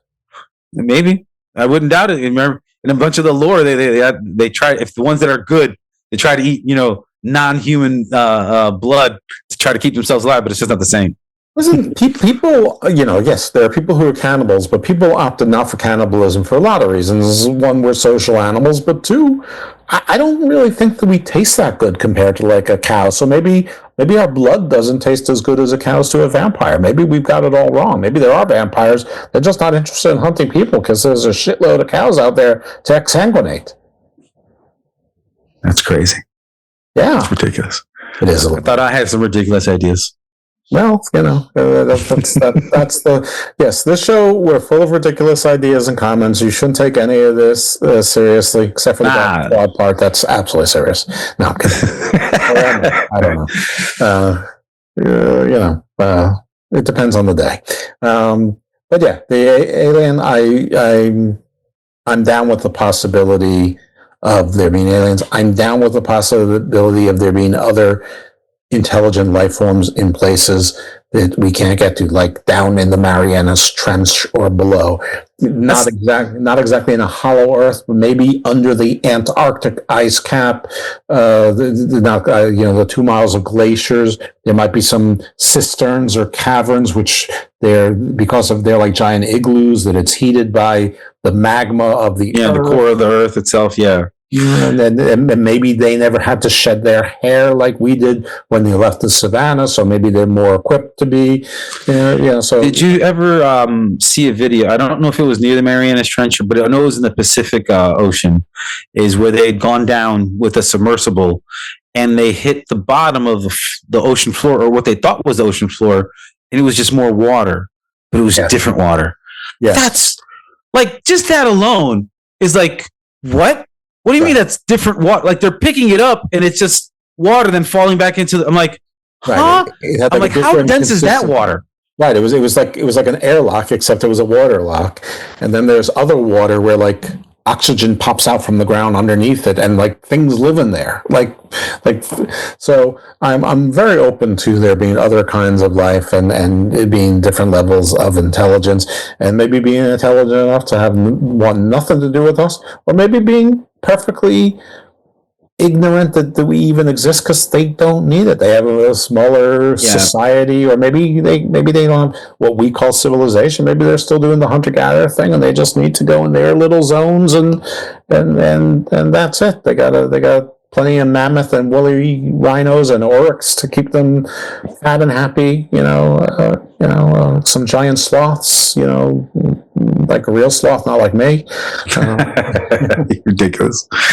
But no, that's one of the things too. Like some people say that the aliens are here; they're in the ocean. Like look at octopi or octopuses or however you're supposed to say it, because I don't know how you're supposed to say it anymore. You can both. I found out both are fine. Both are fine. Okay. Both are but they're extremely intelligent, like so smart. And then they have. It's funny because they have emotions and feelings, like we would attribute to people, because they're known to like just throw rocks at fish they don't like. And that lovers that or like someone like a guy that's trying to, like a male octopus that's trying to hit on a female octopus, she might throw rocks at him. Yep, but, get away from me. And you're like, what? I've had stuff thrown at me. Drinks, battery. Stuff happens. Knives. Whatever. I mean, none that hit me or close enough. There you go. Or none that we're going to talk about because, statute of limitations. I don't want to get anybody in trouble. I mean, I did a screwdriver, but that was a guy and he was a mugger. So it's a little bit different. But I don't know if things wouldn't have worked out between us. I mean, if we actually sat down and have a conversation as opposed to try to stab me to death with a screwdriver. But yeah, that's what I think. A lot of the times too, with like, and then you hear about UFOs or UAPs. That's the new thing you have to call them. You call them UAPs coming out of the water, like all over the world, coming out of the ocean, and you're just like, it's okay. We're not married to new verbiage for terms that work perfectly fine. What's the difference between unidentified aerial phenomena and a UFO? I mean, I suppose it could be like weather phenomenons or light that doesn't look exactly like it's something that's necessarily flying. Fine. But it's a mirage. It can be two different things. It might not even be a mirage. I mean, one of the nice things about being in this era is that there's cameras like all over and at all different elevations, and there are atmospheric events that look miraculous. Like there's like it actually looks like there's red beans that look a lot like cave, drawings. They're like Neanderthals and folks and indigenous peoples all over, made paintings of. Of course, that just could be my eyes and my brain trying to interpret the way, but basically they look like red, something more than a stick figure. But whatever it is, it looks like red lightning staying still in place, like 2 or 3 figures or shapes, whatever it is, it's not something you normally see in the sky. I mean, the Aurora Borealis, probably the first time somebody saw it, freaked the hell out. Yeah, it was like, I could not even imagine. Can you just imagine? Like, yo, the sky's green and blue, and it's like wavy, and you're like, I told you to stop drinking. Okay, right. I told you to stop drinking, and you don't want. No, go outside, go look. It's all the sky. It's all the sky. Why wouldn't you think that that's Oz or heaven or Hyperborea or Ultima Thule or Atlantis or whatever you want to, whatever you want to call it. Now, people who live there probably figured something out, but at some point they probably interpret as something from the gods, or maybe that was just an easy story to remember when it was happening and when it wasn't happening, and the other tasks that go along with that measurement of time by that phenomena.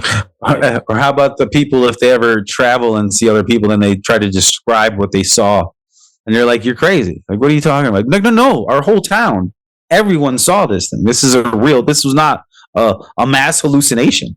This was a real thing in the sky, I'm old enough to remember when the Havana syndrome was considered a conspiracy theory, and now it's absolutely a fact. Now, people don't know exactly what caused it. I think some people do know. I mean, I think that it was some sort of EMP weapon, and that makes sense. Yeah, but there's no doubt that it happened, and not just in Havana. What exactly it is, I think some people know, and eventually it'll be just declassified. Meanwhile, we're getting Amelia Earhart's files. Who the hell? Like in the 70s, people were still wondering about Amelia Earhart. I don't think anybody really cares where Amelia Earhart. Not as much now, but people you still hear a little bit about it here and there. The craziest one that I've been running around and seeing now is that apparently the JFK assassination, the Zapruder film, that film is actually fake. Oh, well, yeah, that's always been one of the statements. What I heard is that the Zapruder film and the Gimlet Patterson film are actually one film, and it was actually Bigfoot that killed JFK. Well, the new one, if you ever get a chance to look it up, I got to try to find another link, because I try to save these things, and I save them, and when I go back to them, they're not there anymore, cannot be found, users taking it down. But there's a film where the actual Zapruder film, or the real film, it actually shows that it says that JFK was actually assassinated by a gentleman named Jim Greer, who was a Secret Service agent who was driving the vehicle. And the gun that he used was a CIA. It had a pellet, and inside that pellet, it had a shell toxin in it, but it was a gas-powered gun, so there's no smoke. It's just, so the fact that the bullet that hits him, if it doesn't kill him, then the toxins that go in there once the pellet explodes will. And it says, and if you look at the film, I gotta try to find this video so I can send it to you. But it shows it where when the limo driver, Secret Service guy, looks over his right shoulder, as he's looking over his right shoulder, in his left hand he has the pistol, the air pistol, and he takes a quick shot right over his shoulder, and that's what you see when you see Kennedy's head explode. But that's the newest conspiracy theory, and I'm just like, I never really thought that it was a magic bullet. Like, that one guy, took the one shot and that was it. I'm entirely open to it's a different story, but I don't think it's anything particularly sexy. I think, I think maybe The Godfather 2 has it right that either the mob and or the CIA, has some interest of having, Cuba free and, free for casino and business and tourism. Money. Was part of it.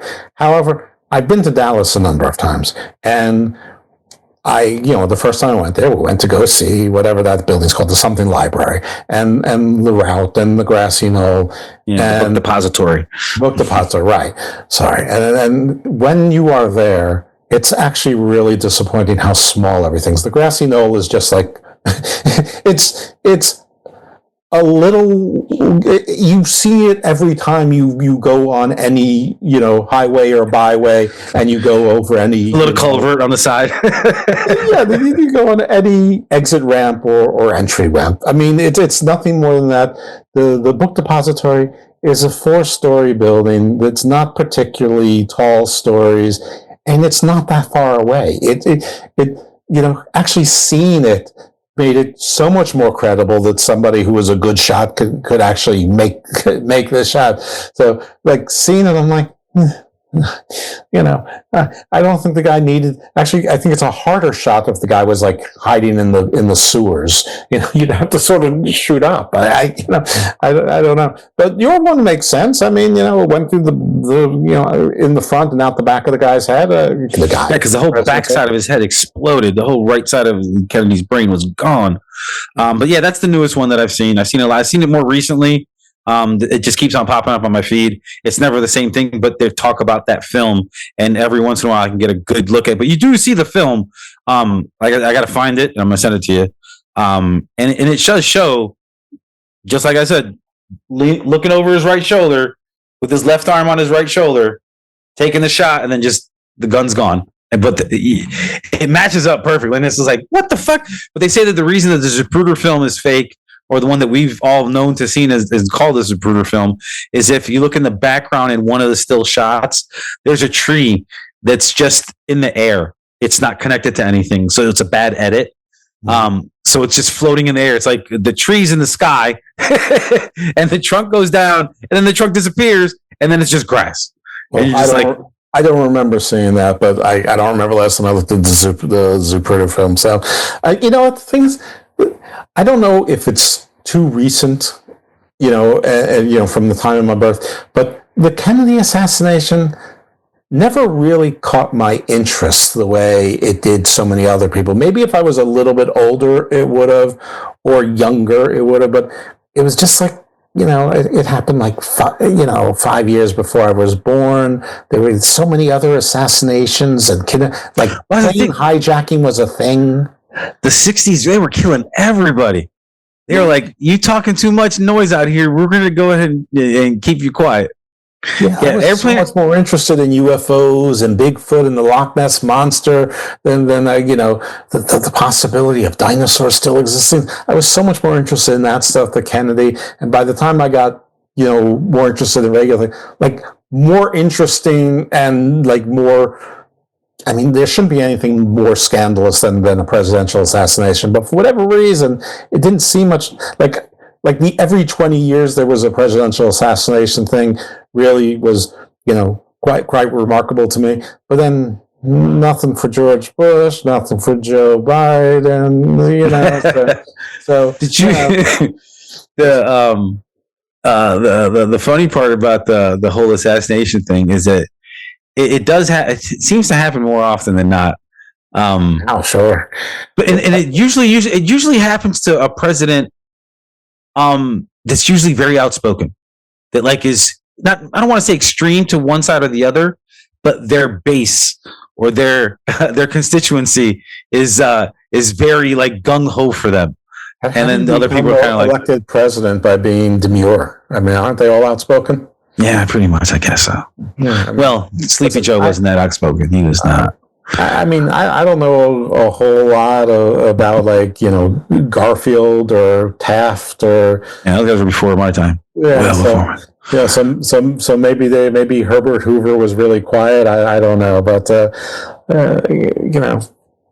have a feeling that they all were pretty rambunctious and loquacious and polarizing in their times. But, you said something about Bigfoot or Sasquatch. I don't know if it was Oregon or Washington that it's illegal to kill a Bigfoot. Okay, I did the show on. There was a show called it might still exist, called The Power or Normal Guys. I mean, I know the people still exist. I just don't know if they do that show.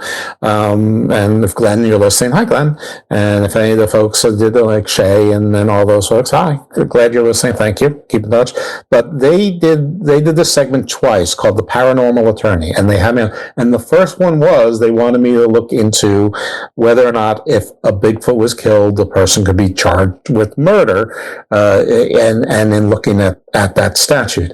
And I cannot do justice to how seriously I took that show and how smart and in-depth I went into it. I mean, I'm not really one to seriously pat myself on the back often. I'm a little bit self-deprecating and I know that like in perspective to some of the people I've spoken to about so many different things, that like the best you can say about me is like whatever Plato or Socrates said, that the man who knows he knows little is wise. So I'll take that. But but the man who plants a tree who knows he'll never sit in the shade is a wise man. Right. But I slayed it. So go find that show. And then the second one was like if somebody sells you a haunted house, can you sue? So I took that one seriously too, but not as seriously. Like I didn't go as deep as the big. I mean, frankly, there were more issues with the Bigfoot one than with the real estate one, and there's actually codes and laws. I was like, I think there's codes and ordinances about murders or deaths in a house, and you have to sell it, and you have to disclose things like that. There are things like that where we're easily analogous and applicable to. It's like, look, 17 people died in this house, but none of them were murdered. They all it was natural causes. There's been a lot of people that lived here, just natural causes. So I just want to give you that advice. That's just, can you imagine you move into a house and you find out that a bunch of people died, but nobody died violently? Like there's no bad juju, there's no negative energy. It's just, nope, 700 people died in this house because it's 1,000 years old. So, whatever. It's Downton Abbey. It's just it's like the castle at the Cliff of Dover. It's like every invasion went through it. It's like you're like in Ireland, and it's the first castle with the Duodenin or whoever. All of the history of invaders all starts right there at that castle. But I seriously, it's not my show. It's on somebody else's feed. If anybody, monetizes it, ain't me. So it's Para or Normal Guys with a Z instead of an S. And I'm telling you, I was so impressed with myself. I hope it holds up. Yeah, the one on real estate's fun too. And it's good, but it's not like, can you be charged with murder or convicted of murder if you kill a Bigfoot? Yeah, if you kill a cryptid, like I think most people would be like, okay, like you're gonna probably be famous now. Like that's what I would think. Well, we'll have to check out that show and see if I addressed it, if that applies to all cryptids. Because in fact, there is a there was a statute, as you point out, that specifically makes it unlawful to kill a Bigfoot, and I believe it is Washington State. So I don't know. I knew it was one of the two in the Northwest. I knew it was either Washington or Oregon. I couldn't tell you which one. I just remember hearing it. I just thought that was funny. I was like, what? I'm like, well, I couldn't tell you now, but in the show we tell you. But I don't believe that there's any parallel to cryptids. But if there is, please send it to me or send it to Gary, and we can do it on this show. Or we can do it on the Bayou Geeks. I'm completely unselfish in that way, in that more of me is more of me. So get a little of this guy. Get a little of this guy. Exactly. That's probably why Dirk doesn't want to be on my show. Dirk is weird, man. Dirk, look, it took Fatty, Mr. Castro. I think it took him like a couple of months or so to get him on, like to record when they first like got together. Yeah, like I think it was like you had to nudge him a little bit. But he has a show with Mondo, so I don't like what are you talking like. But on there, it's a different. He plays a character on there. It's different. I don't know. It's different when you're just being you. Like this is still me, but this is just me. You know, turned up 100. Like I'm just all the way up. Like I can't share this stuff with normal people. They wouldn't. They would just look at me and think I was crazy. And I'm like, no, I'm a normal dude. Just because I like people that don't believe to me. Here. If I have one message for anybody that's out there listening, people that don't believe in any conspiracy theories at all about anything, I cannot trust you. Yeah, your mind is not curious enough. No, like trying to say that the government has never lied and they never will again. Then why do we have classified documents or a government? Any government from any time period. Exactly, I was going to say from the beginning of time. I was like, no, I'm going to lie. Or historians then change things, or clerics or councils didn't edit your holy books. I guarantee you, whatever book or books you think are holy, somebody edited them. Yeah, it was written by man. Like people did that stuff, and unfortunately, men and humans in general, we're very selfish. Except for the Gospel of Mary, who was written by a woman, and that one's not allowed. So, yeah, I know. I can't have that. Are you kidding me? I mean, I support that, of course. Me too. Yeah, of course. Yeah, of course. I mean, I'm a charter. I'm an ally. Yeah, the He-Man Woman Haters Club. I mean, me, Spanky Alfalfa, and the gang. Oh my goodness, I remember those shows. No, Darla, get out! I can't wait till they tell me that Alfalfa didn't have a spike in his hair or some shit. Oh my goodness! If they tell me that, I'm like a Mandela Effect. I'm gonna lose my shit, Jeff. Okay, I'm gonna lose my shit. If that happens, I'm gonna go. I will reverse my opinion, and I will go with you, and I will storm the Capitol with you. No, we're not doing that. No. I didn't say which Capitol. Oh my goodness! But yeah, there's so much more stuff that we could probably keep on talking about. But yeah, I'm getting kind of hungry, honestly. Listen, I don't blame you. I agree. I'm extremely boring. No, you're not boring, Jeff. We've been going at it for an hour and a half. No, I'm actually perfectly fine. I think that this is a really good time to stop. We haven't gone too off the cray, except for my. No, we were starting. We were starting to leak into the cryptid thing, and that's different than what we were talking about. Yeah, that's well. I mean, nothing's really off the. It's all conspiracy. Conspiracy can fit into everything. But no, I think 90 minutes is a very healthy show. So while you, I had a good time though. Yeah, I'm not gonna lie to you, I had a good time. No, I would like to do this periodically. I think I told you before, but I certainly told the audience. But I at this point I can't stop myself from repeating myself. The show was never meant to be as smart as it often is. I mean, I know that's I never thought that I was going to get like Harvard and Yale scholars in here and professors from around the world. I always thought it was just going to be me and, friends of mine or acquaintances who had an interest in something and knew it pretty well. Yeah, and you just talk about it. Yeah, we'll talk about it. Just be like a riff section, sort of like you used to do in college if you went to college, or like with your high school buddies when you were watching like Pink Floyd The Wall and they'd been a little stoned and just maybe take it up, sometimes to a more adult notch, but maybe not. Instead, it turned into something entirely different, and I'm pleased as punch about that. I mean, I'm really proud of the body of work that I put out there. Not all of it. There are dogs in there, believe me. Nobody bats 1,000. Exactly. But this is more like what I thought I'd be doing, as a podcast. So I would like to bring this around periodically, either on my show. Oh yeah, anytime. Whenever you want to talk about something, you just tell me what the subject line is, date and time, and you got me. As long as I'm free that day. Like today was like my wife forgot about it. She's like, "Oh, I forgot you had to go do that," because we have a routine during the week, especially if I don't have a show. And if I did have a show, we would do it like on a Friday night, but it'd be like 7 p.m. my time, which would be like 8 p.m. where you're at. Okay. So it's much later. So it's different. We can get more stuff done hanging out. But I like it. I told us I'd rather be early so then I can spend the rest of the night with you. So. Very nice. That's lovely. Well, all right. So I'm like Tom Cruise and you're like Renee Zellweger. That's all right. Maximus, tell the folks where they can find and follow you, assuming you want to be found and followed. You can check out the Bayou Geeks podcast on YouTube. That's where we do most of our live shows. Make sure you guys like and subscribe. Anywhere you guys get, your podcast, Apple Music, Spotify, wherever you get them, please rate and review. We appreciate it. That's pretty much it. We're not going to give out our personal handles because that didn't work out well the last time I gave them my Instagram. I had too many requests of just weird people, and I'm like, I can't do that.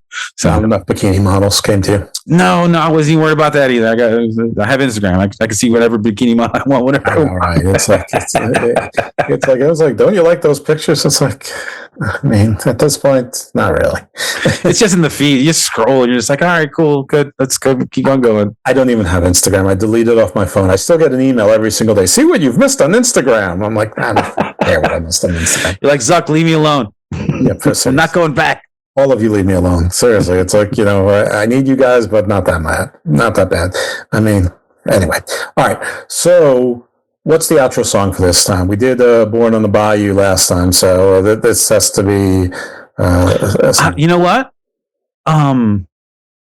The theme song or the theme music to the X-Files. Okay. Used it before, but that's okay. No problem. We'll use the X-Files. So, folks, you're going to be hearing the X-Files. You might be hearing it right now over my voice. Listen, if you're here because you're a fan of Maximus or the Bayou Geeks and you didn't come after the last time I was on their show or the last time they were on my show, welcome. What took you so long? But you're listening to Garden of Thought. So just go to any platform for podcast and type in Garden of Thought, hit subscribe, and you'll generally get 2 to 3 shows a week, which some will be like this, and some will be like when you just, heard my not so humble brags earlier, and others will be with pro wrestlers where we talk to people in wrestling, oftentimes not about wrestling at all. And a lot of fun there. And if you haven't had enough, you can go over to Wrestling Soup and you can listen to the Legends and Future Greats review show, LFG, where I co-host that with the host, Lufisto, the legendary Lufisto, and that's on Wrestling Soup. And if you still haven't had enough, you can find the Wrestling Soup and Friendos feed, if you can find it. I do a show with White Chocolate called Dose of Chocolate, and we review Evolve, which is basically WWE's single A version show that's on Tubi. So, and then I do a sort of other things, but I'm tired of talking and he's tired of listening. Jeff's a busy man. My goodness. Well, I actually have to do Dose of Chocolate in about 2 hours, so I guess. There you go. Yeah, go get you a snack. Carb up. That's right. Carb load. Get you some energy. You're good to go. That's such good advice. All right, everyone. Thanks for listening. Maximus, thanks for being here. Go back to the other Autobots and lead them in battle against the Decepticons. Roll out.